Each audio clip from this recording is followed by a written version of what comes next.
and our senior executive editor, Megha Sharma, but she's joined us on the broadcast. Megha, I hope you can hear me. Walk us through some of the key highlights of the Tianjin Declaration.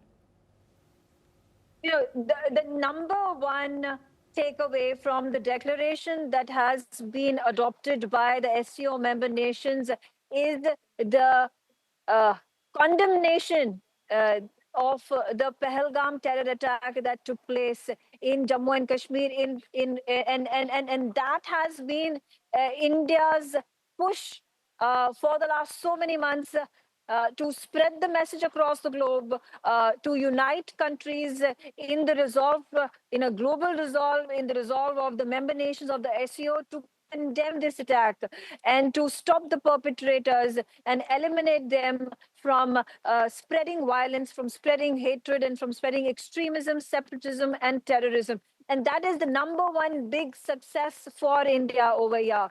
The number 2 point that has been raised, in fact, that was one of the key constituents of the declaration that has been adopted, is with regards to the condemnation and the unanimity with which the member nations have condemned the United States of America and Israel for the attack on the sovereign nation of Iran. So there are no nuances over here. There is no dilly-dallying and sidestepping. It's direct attack, direct targeting of United States of America and Israel for the attacks that took place in Iran that led to the death of dozens of civilians. There were military personnel that were killed in this attack. In fact, not just that, there was infrastructure, important military infrastructure, civilian infrastructure that had been completely destroyed in the attacks that were led by the United States of America, and in full support came Israel. Number 3, when we talk about the position that has been taken by China, and that this is a subject that is close to China's heart, Xi Jinping's heart. That is the Belt and Road Initiative.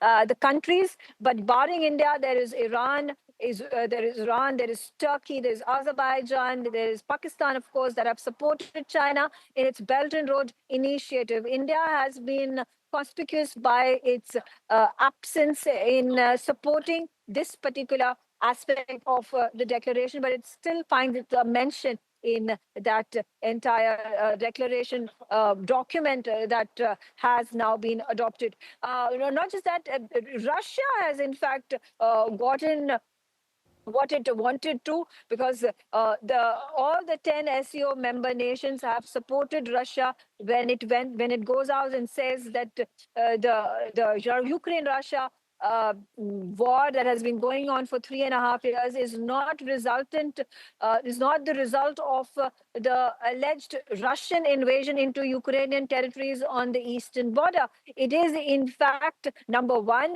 the Crimea issue, and number 2, about the presidency of Ukraine that had been taken over by Zelensky back in 2014.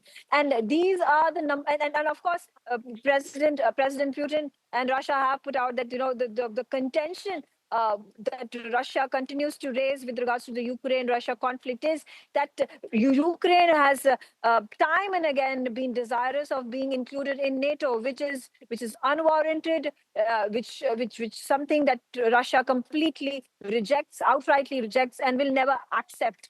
And this resolution has also been adopted as part of the joint declaration of the SCO member nations. So and then there's another part talking about directly not naming United States of America or Donald Trump or the tariff imposition that has been unleashed in the course of the last few months, but there has been condemnation that has been made, talking about how this is a breach of the World Trade Organization treaty, how it is a breach of the United Nations conventions to unilaterally impose illegal tariffs on countries. And the SCO member nations have questioned it. They have attacked the legitimacy of these tariffs that have been imposed. So these are some of the key highlights of the SCO summit joint declaration that has been now adopted by the member nations. And of course, the plenary has now come to an end, which means the SCO summit has now come to a close as well. All right, Megha, I'd like to thank you so much for joining us on the broadcast, sharing all those details.